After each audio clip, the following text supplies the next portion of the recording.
Ayan po yung pancit namin.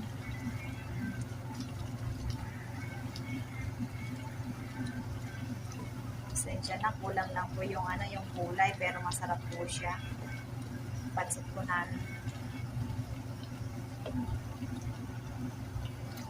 Ayan po.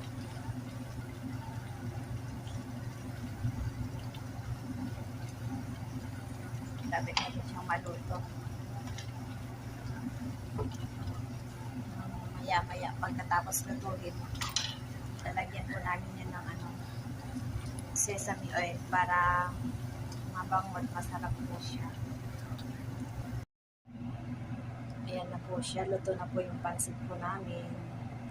Pasensya na po kung hindi siya maitim, kaya wala na po kaming toyo. Ayan, pero masarap naman po. Ayan na po yung pancit po namin, luto na po siya. Ayan, pinaluto po ng ka-workmate ko po.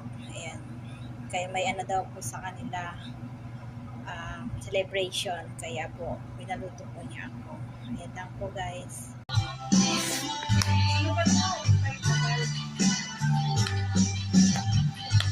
Ay tagal kung naghihintay, bumalik sa aking buhay.